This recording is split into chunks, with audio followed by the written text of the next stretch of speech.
Esa gente de las inversiones, ¿qué tal?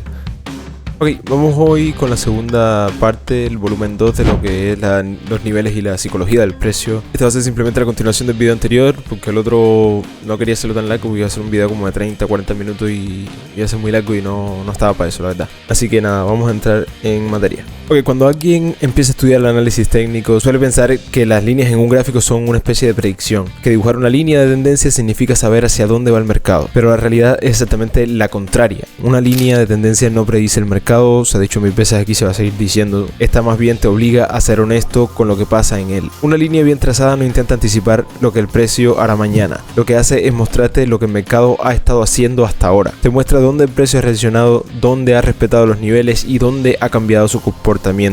En otras palabras, una línea de tendencia no es una herramienta para adivinar, es una herramienta para observar. Cuando trabajas con líneas de tendencia, lo que estás buscando no es confirmar una idea, estás buscando poner a prueba esa idea, porque el mercado no necesita tener razón, pero tú sí necesitas saber cuándo estás equivocado. Una línea de tendencia no predice el mercado, te obliga a respetarlo. Entonces en este video vamos a ver cómo se trabaja realmente una tendencia en el gráfico. No como una línea bonita, sino como una herramienta estructural. Vamos a hablar de las líneas de tendencia, de cuándo una línea es orientativa y cuándo realmente tiene un valor. Cuando empezamos a trazar una línea de tendencia hay algo importante que debemos entender. No todas las líneas tienen el mismo valor, algunas solo nos orientan, otras realmente reflejan el comportamiento del mercado. Entonces la primera etapa de todo esto sería la línea orientativa. Cuando el precio empieza a moverse en una dirección, lo primero que vemos son dos puntos. Vamos a ver aquí un mínimo y luego otro mínimo más alto. Con esos dos puntos de referencia podemos trazar una línea, pero esa línea todavía no está confirmada, solo va a ser una referencia, una forma de visualizar la posible dirección del movimiento. Por eso la llamamos línea orientativa, acá la redundancia. No está prediciendo nada, no garantiza absolutamente nada, solo nos da el contexto. Entonces como segunda etapa ya sí sería una línea válida. Para que una línea de tendencia tenga peso real, el mercado tiene que reaccionar sobre ella. No basta con que la línea pase por dos puntos, el precio tiene que tocarla y responder. Cuando el mercado vuelve a esa zona y rebota, cuando vuelve a respetar ese nivel y cuando esa reacción se repite, ya ahí estamos viendo una confirmación real. Entonces esta línea aquí deja de ser una idea y empieza a convertirse en una estructura real. Como regla mental, las líneas estas no van a mandar el precio, más bien el precio va a ser quien valida esa línea. Y en el análisis técnico no dibujamos las líneas para que el mercado las respete, observamos dónde el mercado ya ha reaccionado anteriormente y a partir de ahí construimos la lectura. Una línea de tendencia válida no es un dibujo bonito, es el resultado de múltiples decisiones del mercado. Pero incluso cuando una línea es válida, eso no significa que vaya a durar para siempre. Y ahí es donde entra otro concepto importantísimo, que son las pequeñas rupturas. Entonces, ya aquí entramos en un tema clave y un tema ya un poquito más avanzado. Cuando digamos una línea de tendencia es fácil pensar que el precio debe respetar con precisión absoluta, pero el mercado no funciona así. Los niveles del mercado no son paredes, son zonas. Por eso es normal que el precio en ocasiones atraviese una línea de tendencia de forma momentánea o haga una pequeña penetración, vayas a ver una mecha o un movimiento breve fuera de la línea. Estas cosas pueden pasar, es completamente normal y no hay que volverse loco cuando esto pasa. Y aquí es donde muchos operadores cometen un error grave, que creen que cualquier ruptura significa que la tendencia ha terminado, que se acabó, que es el fin del mundo y vamos a salir, vamos a acabar todo. Se precipitan demasiado temprano, solo se asustan con unas pequeñas mechas, tal vez una pequeña ruptura, una a veces mínima corrección en marcos de tiempos pequeños, y las mechas no siempre rompen la tendencia. Una mecha por debajo o por encima de una línea de tendencia no siempre significa que la estructura se haya roto.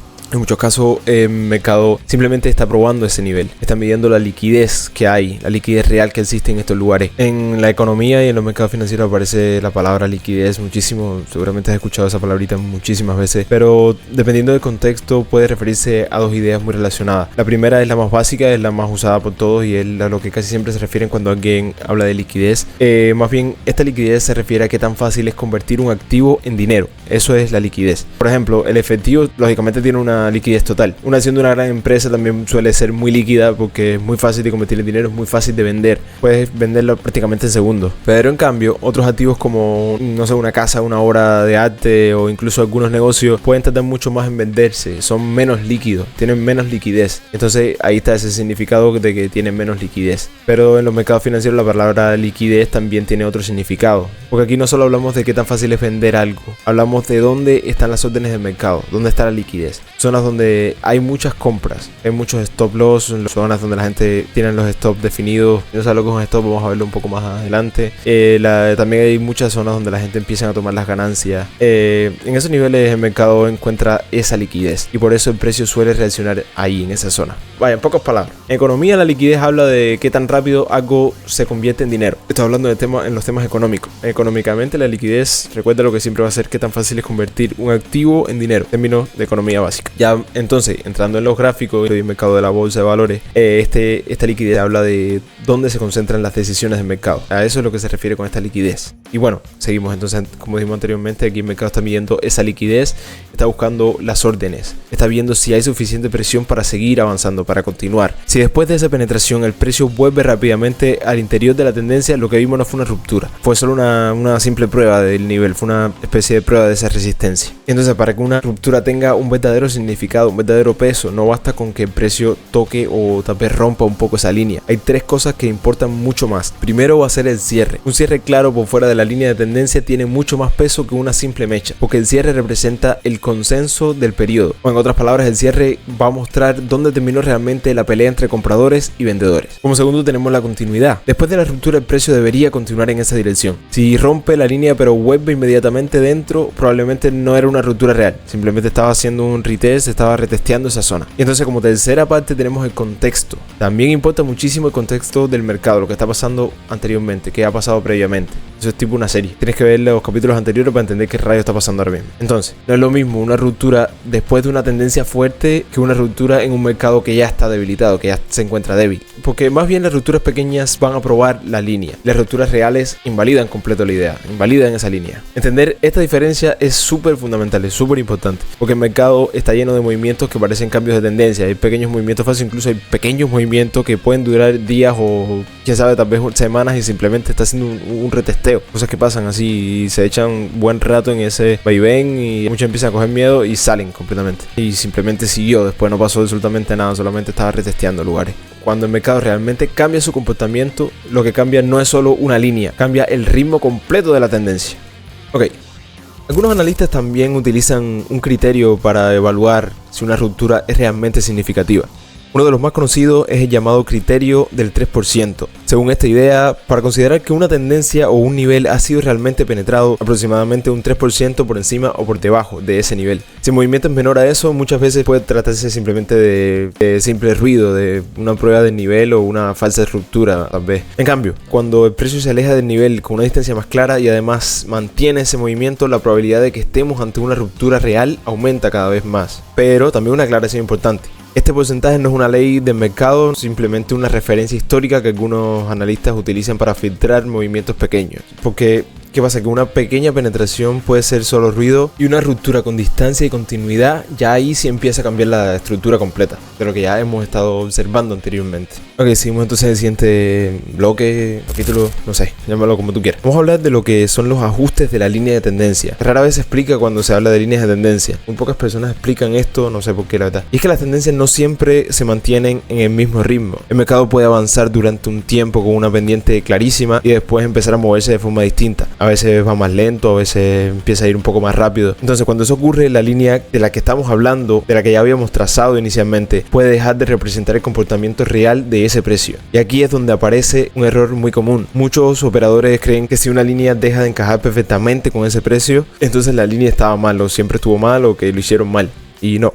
En realidad, lo que ha cambiado no es la línea, lo que va a cambiar es ese ritmo del precio. Por ejemplo, si la tendencia se desacelera, en algunas tendencias el mercado sigue avanzando en la misma dirección, pero lo hace con menos fuerza. Los impulsos se vuelven más cortos y los retrocesos empiezan a ocupar más espacio. En esos casos, la pendiente de la tendencia empieza a suavizarse y la línea original deja de reflejar correctamente ese movimiento. Ahí es cuando puede ser necesario ajustar la línea. Empezamos a hacer un pequeño ajuste en esta. Ok.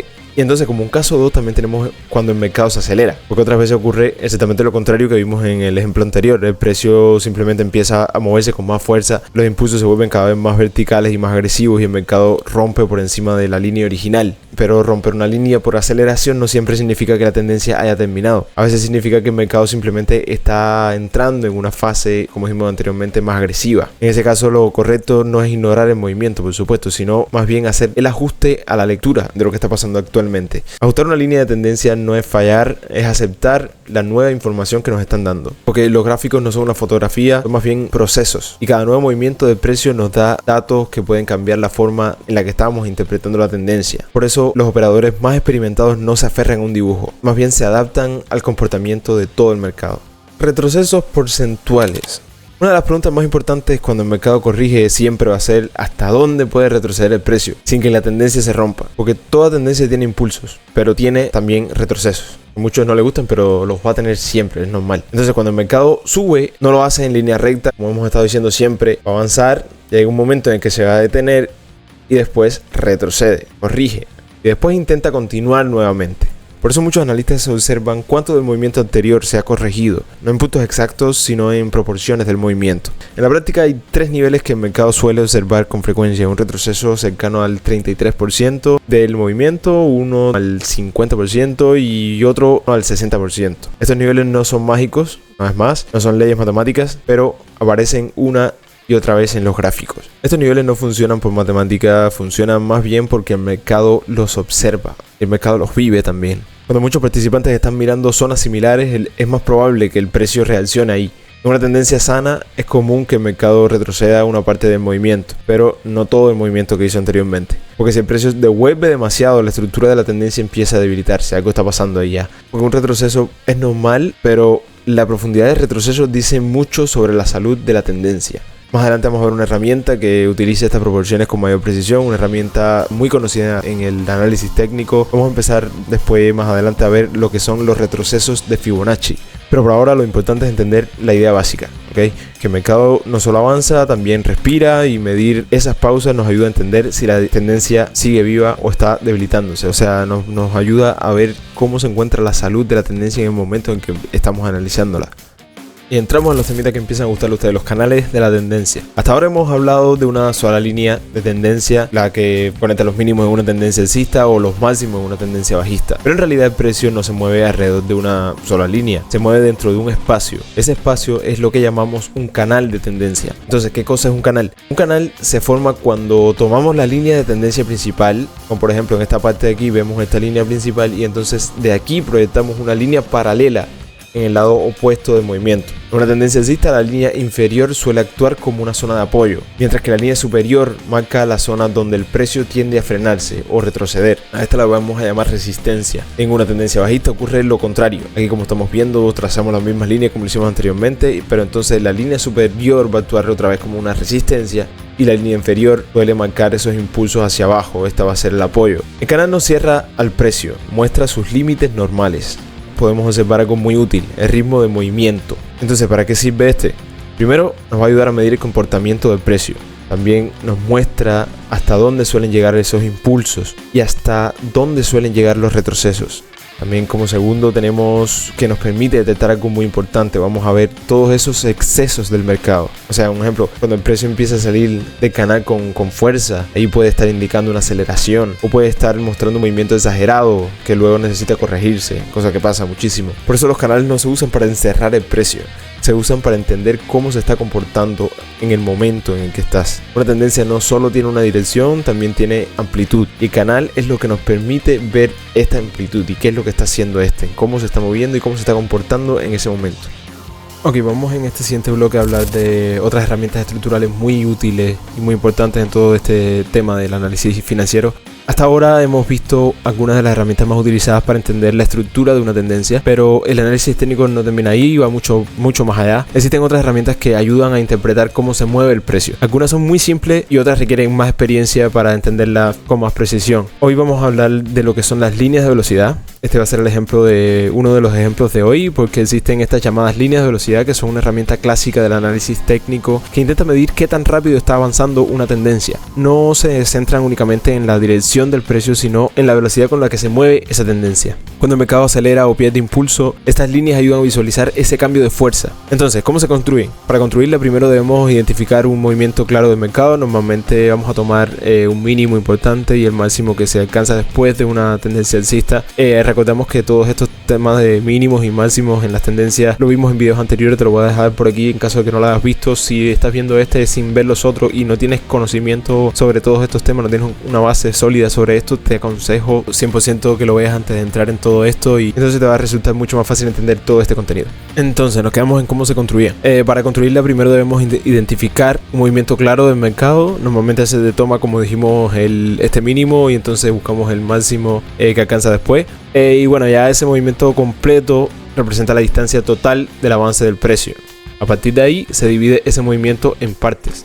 Las divisiones más utilizadas son 1/3 o 1/3 del movimiento, y 2/3 o 2/3 del movimiento. Para dibujarla vamos a usar otra vez TradingView. Si estás usando otra no pasa nada, prácticamente todas las plataformas de análisis técnico tienen las mismas funciones. Ok, primero vamos a verlo directamente en el gráfico. Vamos a identificar el inicio de la tendencia. Aquí tomamos este mínimo más relevante. Después vamos a marcar el máximo alcanzado por este movimiento, que lo tenemos en esta zona. Una vez lo marcamos, ahora medimos esa distancia vertical del precio.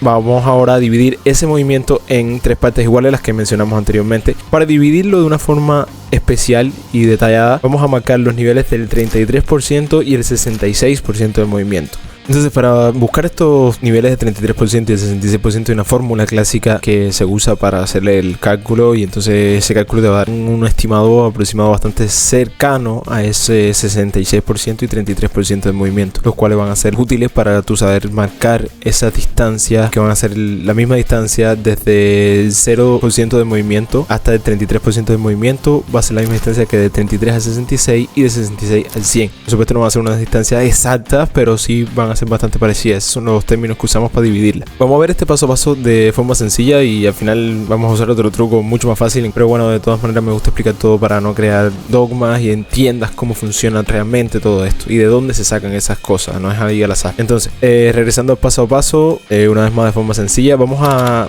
imaginar que el precio se mueve desde un mínimo hasta un máximo. Por ejemplo, vamos a coger, no sé, 100 y el máximo va a ser 130. Lo primero que hacemos es calcular cuánto se movió el precio en total. 130, que es el máximo que alcanzó, menos 100, que fue este mínimo. Son 30 puntos. Esa fue la diferencia. Ese fue el total que llegó a moverse. Ahora decidimos qué parte de ese movimiento queremos calcular. Por ejemplo, 1/3 del movimiento, eso es aproximadamente el 33%. Entonces tomamos esos 30 puntos y calculamos el 33% de este. 30 por 0.33 nos va a dar el porciento de este, que va a ser 9.9. Y ahora viene lo importante. Este resultado se lo sumamos al mínimo, que fue 100 más 9.9 nos da 109.9. Ese es el nivel de 1/3 del movimiento. Ese es el nivel de 1/3 del movimiento. Si hacemos lo mismo con 2/3, 30 por 0.66 nos va a dar 19.8. Luego 100 más 19.8 nos da 119.8. Ese sería 2/3 del movimiento. Entonces, si quieren meterse en un nivel más avanzado, pueden usar la fórmula general, que esta va a ser va a ser igual a mínimo más paréntesis máximo menos mínimo, cierras paréntesis ahí, por el porcentaje. Lo que hace esta fórmula es tomar el movimiento completo del precio y calcular un punto específico dentro de ese recorrido. Por ejemplo, tienes un mínimo de 100 y un máximo de 130. Mismo ejemplo anterior. El movimiento total es de 30 puntos. Si quieres calcular el 1/3 de movimiento, usas el 33%. O sea, tenemos 100 más 30 por 0.33 igual a 109. Exactamente la misma historia que hicimos anteriormente. Si quieres el 2/3, usas el 66%. Tenemos 100 más 30 por 0.66. Cuando lo desarrollas va a ser igual a 119.8. Así es como se obtienen los niveles donde trazamos las líneas de velocidad. Es simplemente dividir el movimiento del mercado en partes iguales para entender cómo se distribuye sus avances. Y la forma aún mucho más sencilla, para que no te compliques tanto, pregúntale a ChatGPT. No te enredes tanto, simplemente vas a ChatGPT y le preguntas cuánto sería ese 66% de movimiento de 0 a 100, o qué sé yo, en cualquier caso que sea. ¿Y cuánto sería el 66% de este? Viste, para que no te compliques. Pero igual, de todas maneras, voy a explicar todo cómo funciona y el porqué detrás de las cosas. Entonces, el 1/3 y el 2/3 no son más que divisiones de movimiento del precio que nos ayudan a, digamos, visualizar si la tendencia avanza con fuerza o si empieza a desacelerarse. Desde el mínimo inicial se trazan líneas diagonales que pasan por esos niveles, y entonces estas líneas crean una especie de abanico, que este abanico muestra las diferentes velocidades posibles de esta tendencia. Entonces vamos a ver cómo dibujarlas. Como dijimos en el inicio, vamos a identificar la tendencia. Normalmente buscamos ese mínimo relevante. Después marcamos este máximo alcanzado por el movimiento. Y entonces ahora medimos esa distancia vertical del precio. Una vez que tengamos identificado esa distancia vertical, dividimos ese movimiento en 3 partes iguales.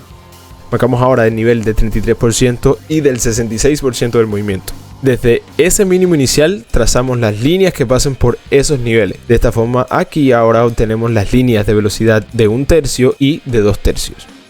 Entonces las líneas esas de 1/3, 1/3 y de 2/3 representan proporciones de movimiento total del precio. En otras palabras, si el mercado sube desde un mínimo hasta un máximo, ese recorrido se divide en 3 partes iguales. 1/3 de movimiento es este 1/3 y bueno, 2/3 de movimiento es este 2/3. Entonces cuando trazamos las líneas desde el inicio de la tendencia hacia esos puntos, obtenemos diferentes velocidades posibles de la tendencia. Por eso se llaman líneas de velocidad. Fácil, para no complicarse tanto. Cuando la línea está por encima de la línea esta de 2/3, la tendencia está fuerte, el movimiento se mantiene rápido. Cuando se encuentra entre 2/3 y 1/3, la tendencia sigue pero pierde algo de impulso, está perdiendo ahí un poquito, está debilitándose, la salud de esta velocidad se está debilitando. Y ya cuando está por debajo de 1/3, el movimiento puede estar debilitándose muchísimo. También se pueden usar más divisiones, pero bueno, son un poco más avanzadas y las más utilizadas son estas, así que vamos a quedarnos en lo básico por ahora. Entonces, ¿cómo las interpretamos?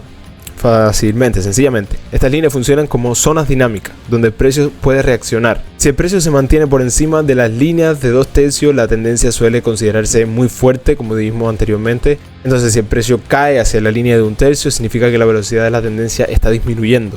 Y si el precio rompe claramente la línea de 1/3, muchas veces indica que la tendencia podría estar agotándose o cambiando. Vaya, en otras palabras, las líneas de la velocidad no intentan adivinar el mercado, solo nos ayudan a ver si la tendencia sigue avanzando con fuerza o si empieza a perder velocidad. Entonces hasta aquí ya tenemos una base mucho más sólida para entender cómo se trabaja una tendencia en el gráfico. Ya vimos cómo una línea no vale porque esté dibujada, vale cuando el mercado la respeta. También vimos que no toda ruptura cambia una tendencia, que a veces el mercado solo prueba un nivel y que incluso una línea válida puede necesitar ajustes cuando cambia el ritmo del movimiento. Después entramos en los canales y en cómo los retrocesos porcentuales nos ayudan a medir si una corrección sigue siendo normal o si empieza a debilitar el movimiento. Con todo eso ya puedes mirar una tendencia con mucha más claridad, no vas a empezar a ver solo dibujitos ahí, sino vas a verlo todo como un proceso. Todavía quedan muchísimas más herramientas, todas igual de útiles que las que vimos anteriormente. Las próximas que vamos a ver van a ser las líneas internas de la tendencia, vamos a ver abanico, los gaps y otras estructuras que completan toda esta lectura. Pero para que este contenido no se convierta en una película y puedas asimilarlo mucho mejor, se ha decidido de forma interna dividirlo y hacer una segunda parte. Incluso decidimos grabar este final de forma imprevista para poder darle un cierre y poder hacer una segunda parte donde se pueda seguir explicando todo este contenido y que no sea todo de un solo golpe. En fin, en la siguiente parte seguimos, así que gracias por quedarte todo esto y nos vemos en la otra.